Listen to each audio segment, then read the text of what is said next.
요한복음 5장 35절 36절 한 절씩 교도하겠습니다. 요한은 켜서 비추는 등불이라. 너희가 한때 그 빛에 즐거이 있기를 원하였거니와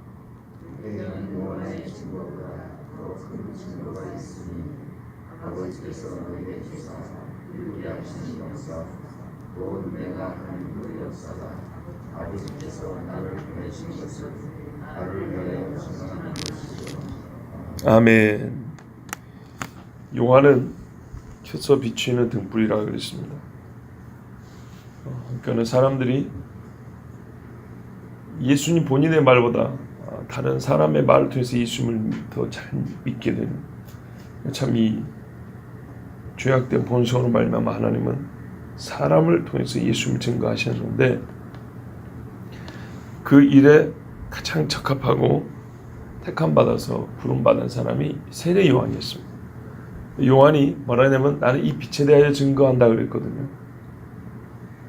그래서 그를 말하기를 켜서 비추는 등불이라 그랬습니다. 다른 번역에 보면 불타며 빛나는 빛이다 그랬습니다. 불타며 빛난다.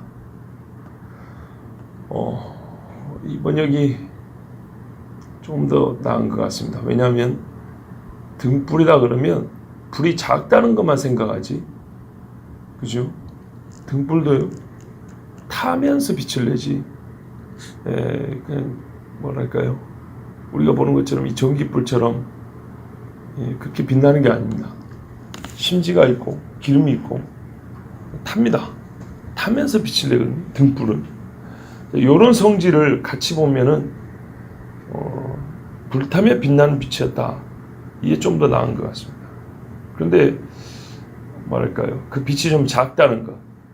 여차하면 예수님이 빛인데 요한을 예수님과 같은 빛으로 오해할까 싶어서 이렇게 등불이라고 이렇게 아주 축소시켜서 그렇게 번역을 한 것 같은데, 그런 오해만 하지 않는다면 요한은 실제로 자기 인생을 태워서 주님을 보여준, 빛이신 주님을 자기의 몸을 태워서 작은 빛으로 이렇게 보여준 사람.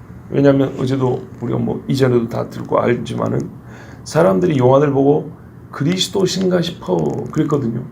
그 정도로 유사했기 때문에, 그 정도로 실제로 요한은 그리스도를 증거하는데 주요한 인물이었기 때문에 하나님께서 사람을 통하여 그리스도를 증거하실 때 요한을 통하여 예수님을 증거하셨다는 것 우리가 알고 있습니다.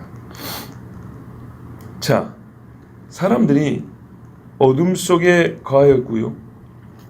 그리고 하나님을 많이 떠났어요, 유대인들이. 그럼에도 불구하고 자기들에게 빛이 필요하다는 것은 알았던 모양이죠. 그리고 그 빛이 있을 때 뭐라면 그 빛에 거하기를 원하였대요. 참 그런 게 있거든요. 우리가 잘 아는 그 범죄를 밥 먹듯이 저지르는 이름하여 조직폭력 변한 사람들도 이런 말 하거든요. 나도 손 씻고 싶다. 그런 말 하잖아요. 그러나 이 세계에 발을 들여놓고 빼기가, 이 손을 집어넣고 이거를 씻기가 어렵다. 그래서 나이 들어 죽을 때까지 그걸 못하는 사람들도 있어요. 한편으로 뭐라 그래요? 내 자식은 절대 나와 같은 삶을 안 살았으면 좋겠다. 그래요. 이게 참 모순이죠. 잘못된 줄 알아요. 어두운 줄 알아요. 그래서 양지에 거하지 못한다는 것을 자기 스스로 매우 안타깝게 얘기해요. 그래서 누군가 양지에, 즉 밝은 곳에 거하는 사람을 보면 이 음지에 있는 사람은 괜히 시기가 나고 화가 나면서도 부러워요. 그리고 그 사람이 옆에 있음으로 말미암아 뭔가 위안이 되기도 해요. 여러분 그런 거 있잖아요. 예를 들면 이 학교 다닐 때 보면 반별로 누가 이번에 시험에 1등 반이냐 꼴등 반이냐 그런다고요. 그러면 공부 시간에 맨날 딴짓하고 막 친구들 괴롭히고 그런 놈들도 시험 끝나고 나면 자기 반에 전교 1등이 있다는 것을 자랑하고 다닌다고요. 이해되시죠? 자기가 반평균 다 깎아먹고 꼴등 반이 되게 만들어 놓고도 그래도 자기가 꼴등한 건 좀 부끄럽긴 해. 그래도 맨날 정신 못 차려 살면서도 그래도 우리만의 종교 1등이 있어 하고 지들끼리는 또 이러고 있다고요. 그런 것처럼 유대인들이 하나님 앞에 불순종하고 죄악되고 막 그래놓고도 요한 같은 인물 하나 나오니까 시기를 하면서도 어째요? 좋은 거예요. 요한 같은 빛 가운데 있는 사람이 있는 거예요. 혹시 그리스도일지도 모른다는 정말 거의 그리스도 같은 그런 사람이 하나 우리 유대인 중에 지금 하나 난 거예요. 그러니까 어떻게 해요? 좋아요, 좋아. 싫으면서 좋은 거예요. 이 묘한 감정 다 아시죠? 예. 그래서 사람들이 어떻게 했다고요? 그 빛에 즐거이 있기를 원했대요. 즐거워했고요. 거기 옆에 있고 싶었답니다. 그런데 원하였거니와 원하였다. 과거형입니다. 지금 예수님이 지금 설교할 이 당시에는 요한이 어쩌고 있습니까? 감옥에 갇혀 있습니다. 자, 이때 사람들이 요한을 계속 따랐을까요? 예수도 안 믿으면 요한이라고 따라들 거 아니에요 지금. 근데 다 버렸어요. 이게 중요한 겁니다. 한편 빛을 보고 즐거워했다지만 잠시뿐인 거예요. 세례 요한의 빛에 잠시 간 이유는 예수님이라는 더 큰 빛이 오셨기 때문이 아니에요. 이들은 아직 여러분 참 중요합니다. 예수님이 참 빛이라는 건 모르는 상황이에요. 아시겠죠? 예수님이 자기가 참 빛이라고 주장하는데 지금 성질 나가지고 지금 따지고 있는 중이잖아요. 예수님이 참 빛이 됐기 때문에 너무 좋아서 마치 요한의 제자 중에 몇 사람이 하나님의 어린 양을 찾아서 요한을 이제 놓고 우리 갑니다. 그리고 예수님께로 간 것처럼 그런 게 아니고 요한에게도 따졌던 사람이 지금 예수님도 잡아 죽이려고 하는 상황이란 말이에요. 그때는 이 사람들이 요한의 빛이 잠시 거했지만 지금 거하지 않는 것은 예수님이라는 더 큰 빛을 만나서 그런 게 아니고 요한이 헤롯에게 잡혀서 옥에 갇혀있기 때문입니다. 많은 사람들이 처음에는 복음을 즐거워하다가 후에는 그것을 배척하고 멸시합니다. 요한의 빛을 기뻐하긴 했지만 그 빛 가운데서 계속 걷기는 거부했습니다. 어떤 경우는요, 빛이라고 생각했던 그가 핍박을 당할 때는 그 빛을 다 떠나버렸습니다. 성경에 보면 가시밭 있죠. 처음에는 기쁨으로 받다가 환난이나 핍박이 오면 금세 배반하는 자요. 그죠? 돌짝밭 있죠. 처음에는 좋게 받았는데 뿌리가 깊이 못 들어와서 이 바람 불고 날씨가 이렇게 덥고 그러면은 금세 말라 비틀어져 버린 것처럼 이 돌짝밭이나 가시밭 같은 사람들이 유대인들이 대부분인 거예요. 요한에게 나온 사람들이 얼마였습니까? 엄청난 사람 나왔어요. 그런데 결정적으로 요한이 잡히자 다 흩어져 버렸어요. 요한을 추록해라, 석방해라 이런 사람 없었어요. 또는 그럼에도 불구하고 우리가 요한처럼 그렇게 살아야겠다 막 이렇게 삶이 완전히 바뀐 유대인들 역시 없었어요. 근데 예수님 때도 보세요. 그 전날까지 며칠 전까지만 하더라도 호산나 다윗의 자손이 했는데 그죠? 잡히시니까 돌변한 거 보세요. 성경이 보여주는 사람의 성정입니다. 성경이 고발하는 인간의 본성입니다. 얻어먹을 게 있을 때 병이나 고쳐줄 때 좋지요. 예수님이 잡혀버리면 다 떠나버립니다. 예수님에게서 우리 눈에 보이는 뭔가가 주어지지 않으면 말이 좋아 영적인 복이지 그 영적인 복 누가 원하지도 않습니다. 성경이 보여주는 우리의 실제입니다. 나는 그렇지 않을 거라. 천만의 말씀. 인간의 본성이 변하지 않고 있고요. 갈수록 더 험하고 있습니다. 갈수록 질이 떨어지는 것이 인간의 이 죄악된 본성입니다. 예전보다 다른 거는 좋아진 것 같죠. 그런데 여러분 도덕성 떨어진 거 봐보세요. 도덕이라는 게 어디에 있습니까?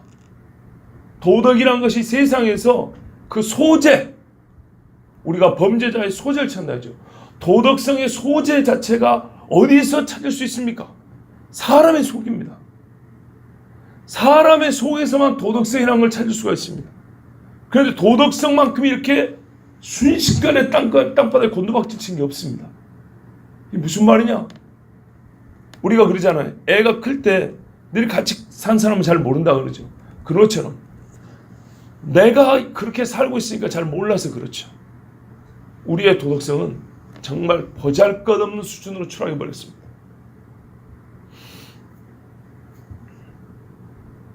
엊그제 우리 수요일날 밤에 공부하는데 그런 이야기를 했어요. 예수 믿는 사람은 화내면 안 되냐? 천만의 말씀. 선지자들 보세요. 대개 선지서를 읽어보면 선지자들의 기분 상태는 좋지 않음이에요. 그죠? 화냄 상태나 슬픈 상태예요. 막 햇볕이 반짝 이런 기분 상태의 선지자 찾아볼 수가 없어요. 한때 그렇지만 전반적인 분위기는 전부 다 어둡고 괴롭고 화가 나 있고 좀 더 하면 슬프고 그런 상태예요.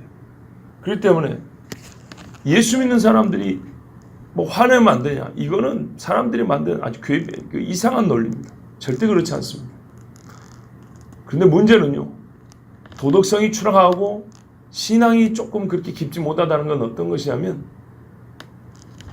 화를 내더라도 어떤 경우에 화를 내느냐? 어느 정도로 화를 내느냐? 화를 내는 형식이 있어요. 무슨 말이냐면 화내는 예법이 있다고요. 그렇죠? 자식이 부모 앞에 화를 낼 수도 있어요. 그러나 친구한테 화를 내는 것처럼 그런 식으로 화를 내면 안 돼요. 무슨 말인지 아시죠? 예, 그런 겁니다. 그런데 갈수록 우리를 봐보세요. 이 세상을 봐보세요. 묻지마 뭐뭐라는 게 왜 나옵니까? 옛날에는요. 90년대 초반에는 묻지마가 어떤 데 쓰였냐면 이 불륜에 쓰였어요. 묻지마 관광. 그죠? 막 떼거지로 모르는 사람끼리 모아가지고 관광차에 싣고 가가지고 뭐 그런 거 할 때 그 묻지마 있어요. 근데 이게 어느새 좀씩 바뀌더니 요즘에 주로 쓰이는 경우는 묻지마 살인, 대낮에 대로 해서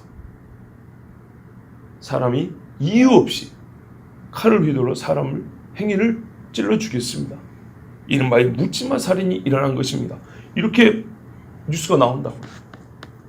이런 경우가 어디 있습니까? 묻지마. 전혀 이유 자체가 중요하지 않다. 여러분 사람이 부모와 자식이 회초를 하나 때려도 이유가 합당해야 애도 고개를 끄덕거리는 거란 말이에요. 그 합당한 것도 요즘에 안 맥같다 그러죠. 바로 이런 것도 문제인 겁니다.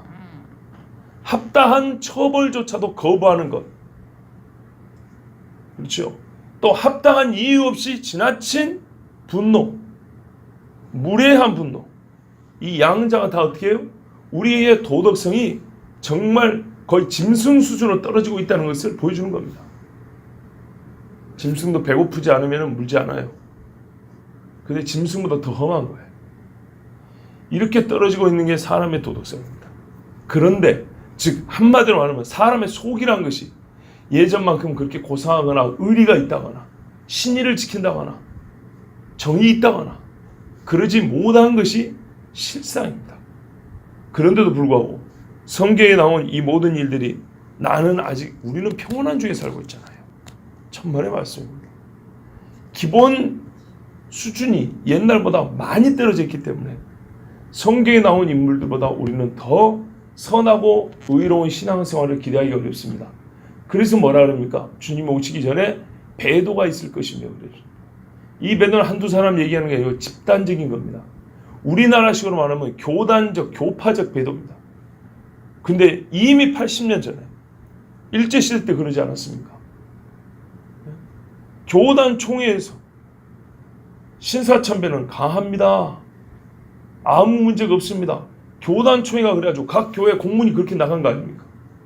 그때 당시 장로교, 통합, 합동 이런 거 없었거든요. 그때는 그냥 뭐 장로교면 장로교, 감리교면 감리교인데 제가 알기로 최후의 신사참배는 신앙에 별 문제가 없다라고 가결한 총회가 장로교 총회입니다. 1939년. 다른 총회는 그 전에 이미 다 통과시켜버렸습니다. 이게 대한민국 교회입니다. 총회는 이 짓을 했지만 개별 교회나 개교인으로는 그 신앙을 지키다가 죽고 고문당하고 재산을 빼앗긴 사람이 참으로 많죠. 그럼 봐보세요. 그때 만약에 서로 교인들 안에 싸움이랐으면 왜 어떻게 싸움이랐겠습니까? 진짜 말 그대로 진리와 거짓 때문에 싸움이라는 겁니다. 여러분, 이런 일 반복되지 않을까요? 그때 당시에는 80년 전에는 예수를 처음 믿을 때부터 하나님 앞에 많은 것을, 세상에서 자기가 누리던 많은 것을 다 포기하고 예수를 믿는 시절입니다. 왜냐하면 대한민국에서는 교회가 처음 세워질 때, 2000년에 유대 땅의 교회가 처음 세워질 때처럼 이 조선 땅의 교회가 처음 세워지던 때란 말이에요. 즉 예수를 믿으면 조상 제사를 거부하고 족보에서 판해지던 그런 시절이란 말이에요. 그때조차도 총회에서는 신사참배 가하다 그랬다고요. 대한민국 우리 교단이 있는 총회조차도 여러분 WCC 종교다원주의가 섞여 있는 그 교단 전 세계 교회 총회를 가하다 그랬단 말이에요. 그러니까 십자가 한편은 힌두교가, 이쪽 편은 불교가, 요 위에는 카톨릭이, 요 가운데는 복음주의가, 요 밑에는 자유주의가 다 섞여가지고 십자가 하나 만들어 보자고. 이게 소위 에큐메니칼이라는 겁니다. 그거 아십니까? 가장 대한민국에서 유명했던 20년 전만 해도 가장 세계적으로 크고 유명했던 선교단에서 요즘에 선교사 훈련시킬 때 회심이라는 걸 거의 안 가르칩니다. 문화 적응을 가르치지. 가서 구원의 열정, 구령의 열정이라는 걸 그렇게 강조 안 합니다. 이 지경입니다. 선교사 훈련시켜서 외국으로 보내놨는데 사람을 불러다가 예수 믿으라 소리 이런 거를 가르치지 않는다고요. 우리가 살고 있는 시대가 그런 시대입니다. 늘 말씀드리지만 우리는 작으나 크나 이 교회라는 울타리 안에 살아요. 보이는 울타리와 보이지 않는 형제 자매 간의 울타리 안에 살아요. 그러니까 이 세상이 지금 어떻게 돌아가는지 잘 몰라요. 정말 가관이 아닙니다. 근데 그것을 이미 2000년 전에 요한을 따르던 사람들 다 보여준 겁니다. 한마디로 이런 것들 모든 걸 보면 어떻게 말하냐? 케이스는 다 했지만 이거를 딱 집에 가서 원리적으로 말하면 돌짝박 가시밭이다 이런 말입니다. 예수님을 따르던 사람도 그랬고 요한을 따르던 사람도 그렇고 옛날에 엘리야 시대 때 엘리사 시대 때 그때 따르던 사람도 그렇고 모세를 따르던 사람도 그랬고 다 그런 겁니다. 그런데 지금 갈수록 더 험해지고 있는 겁니다. 이것을 막을 수만 있다 하더라도 이거는 정말 경건에 큰 능력이 있다고 볼 수 있습니다. 헤롯이 세례 요한을 내버려 두고 있는 동안에는 사람들이 요한을 따랐으나 세례 요한이 헤롯에게서 거부를 받는 순간 사람들은 세례 요한을 거부하고 말았습니다. 여기까지였습니다. 세상 권력이 예수님을 일단은 내버려 두고 어찌하지 못할 때까지는 예수님이 주는 떡이 그럭저럭 만났습니다. 그런데 예수님이 세상 권력이 잡히는 순간 사람들은 전부 다 세상 권력 앞에 무릎을 꿇어버렸습니다. 이게 성경이 보여주는, 성경이 고발하는 말 그대로 예수님이 죽어야 할 이유였습니다. 내게는 요한의 증거보다 더 큰 증거가 있다.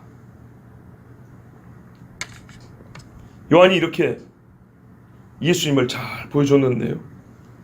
예수님께는 요한의 증거보다 더 큰 증거가 있습니다. 그게 뭐냐면 내가 하는 그 역사, 내 손으로 하는 역사가 더 큰 증거다 그랬습니다.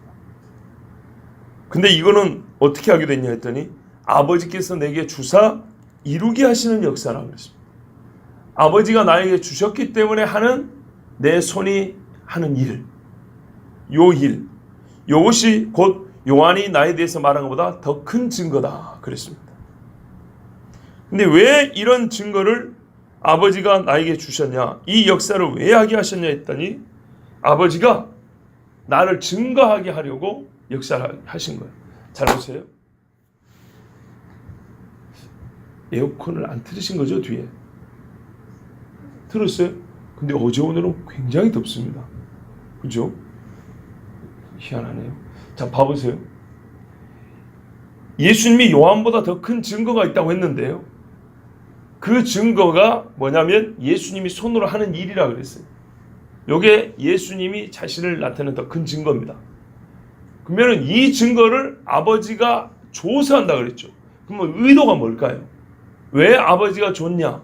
그 이유는 바로 나를 위하여 준 것인데, 나를 위해 한다는 것은 뭐냐면 내가 아버지께로부터 보냄받은 자라는 것을 보이기 위하여. 그래서 아버지가 내 손으로 역사를 할 수 있는 능력을 줬다, 이런 말입니다. 그래서 내 손이 하는 일을 보면 그 일의 내용과 그 일의 성격을 보면 예수님이 곧 하나님이 보낸 자라는 것을 알 수 있다는 겁니다. 아시겠죠? 이 일은 하나님이 아니고서는 할 수 없는 일이에요. 예수님이 죽은 자를 살렸죠. 문둥병자를 고치셨죠. 이런 일은 하나님 외에는 아무도 못해요. 그런데 예수님이 했단 말이죠. 그렇죠? 그러면 뭐가 드러납니까? 예수님이 곧 하나님이라는 게 드러나죠. 그렇죠? 예수님이 곧 하나님이 드러납니다. 이게 최종입니다. 이것을 나타내기 위하여 아버지가 이 일을 행할 능력을 예수님께 줬다고 말입니다. 그럼 아버지의 의도가 뭐예요? 그래, 이 예수가 하나님이라고 너희 보이지? 이게 내가 알고 싶은 거야, 그 말이에요. 아버지가 예수님을 하나님의 아들로 알리고 싶기 때문에 증거를 손에 쥐어줬어요. 그 증거가 뭐냐면 예수님이 하는 일이 곧 그 역사가 아버지가 아들인 예수님을 보냈다는 증거였어요. 세례 요한은 그렇게 말로 했고 세례로 증거했지만 아버지는 아들에게 신성의 권능을 주셔가지고 아들로 하여금 스스로 하나님께서 보낸 자인 것을 증거하게 하셨다, 그 말입니다. 그래서 예수님이 이후에는 요한이 잡힌 후에 스스로 증거하며 자기를 나타냈는데, 곧 처음부터 하신 말씀이 나는 아버지가 보내서 왔고 아버지의 뜻을 이루러 왔다 그랬어요. 그러면 그거를 어떻게 증거로 나타내겠어요? 세례 요한은 말로 했지만 예수님은 바로 그 일을 하러 왔다 했습니까? 그 일 자체가 아버지가 보냈다는 증거인 거예요. 어떤 일을 했냐? 죽은 자 살리고 하나님 나라 증거하고 묻는 병자 고치고, 그렇죠? 그리고 예언의 성취로서 일을 했죠. 하신 일들마다 저 스불론 땅과 납달리 땅에도 흑암에 앉았던 사람들이 빛을 보았다는 것처럼 이렇게 예언의 성취를 하면서 하나님이 보낸 자라는 걸 증거했어요. 그 안에는 뭐가 들어있습니까? 능력만 있는 것이 아니라 하나님의 목적과 의도와 성품이 들어있죠. 이 백성을 향한 하나님의 사랑이 들어있다는 말입니다. 그래서 그 일의 질적인 면을 볼 때도, 성질을 볼 때도, 이것은 옛적의 선지자들을 보낼 때처럼 하나님께서 우리를 지극히 사랑하고 우리에게 하신 약속을 이루려고 이 아들을 보내서 이런 일을 하게 하는구나 라고 이거를 보는 즉시 깨달을 수 있는 그런 일로 예수님은 자기 자신을 증거했습니다. 그리고 그 일들이 성경에 기록이 되어 있고, 그리고 지금도 예수 이름으로 똑같은 일이 계속되기 때문에 우리는 예수님이 분명히 하나님이 이 땅에 보내신 하나님의 아들 구세주인 것을 알 수 있습니다. 여러분, 오늘 크게 두 가지입니다. 세상 사람들이라고 할 것이 아니라 우리 모두가 이 요한과 같이 하나님의 아들을 증거하는 사람들이 옆에 있는 것을 한편 좋아하지만 떠납니다. 그런데 이거는 그런 사람이만 그런 줄 알았더니 그렇지 않냐고, 예수님께도 똑같이 그런 짓을 합니다. 그것은 우리의 죄악된 본성을 여실히 보여주는 증거입니다. 그런데 성경은 거꾸로 예수님이 하나님의 아들이라는 증거를 그만큼 강하게 보여줍니다. 그것은 곧 예수님은 우리가 떠날지라도, 성경을 말하면 너희가 다 나를 버린다 그럴지라도 예수님은 이 백성을 버리지 않냐고 자기의 사명을 다하여 죽으셨습니다. 이 짧은 말씀에서 우리는 크게 두 가지를 볼 수 있습니다. 세례 요한 역시 하나님의 보낸 자라 그는 결국에 자기 목숨을 바쳐서 그리스도를 증거했고 유대인들에게 빛에 대해 증거하고 죽었습니다. 이렇게 둘로 갈립니다. 즉 그리스도와 그리스도를 떠난 자와 그리스도의 사람과 그리스도의 사람마저 떠나버린 이 세상에 죄악된 인간으로 이렇게 나뉩니다. 그런데 이게 갈수록 더 심해지고 있습니다. 이 간격이 갈수록 더 커지고 있습니다. 그래서 핍박은 없지만 이 무너진 우리 속에 이 사람의 하나님의 형상으로서의 인간이 가져야 될 이 내면의 됨됨이가 갈수록 이렇게 허술해지고 연약해지고 이 빈약해진 그런 시대이기 때문에 우리 속사람을 강건하게 하고 성경에 이르기를 경건에 이르기를 부지런히 힘쓰라는 것이 더욱더 우리에게 정말 중요한 가르침으로 주어지는 시대입니다. 예수 그리스도께서 우리에게 보여주신 증거가 부족하지 않습니다. 끝까지 주님을 잘 따르기를 바라고요. 누구에게 가더라도 요한처럼 외치면 됩니다. 그리고 성경에 기록된 예수님이 하신 일을 그대로 증거하면 됩니다. 우리가 믿음이 작아서 그렇지 성경은 말씀 그대로 역사하여 반드시 사람의 영혼을 변화시킵니다. 꼭 이 말씀대로 예수님을 잘 따를 수 있기를 바랍니다. 기도하겠습니다. 하나님 아버지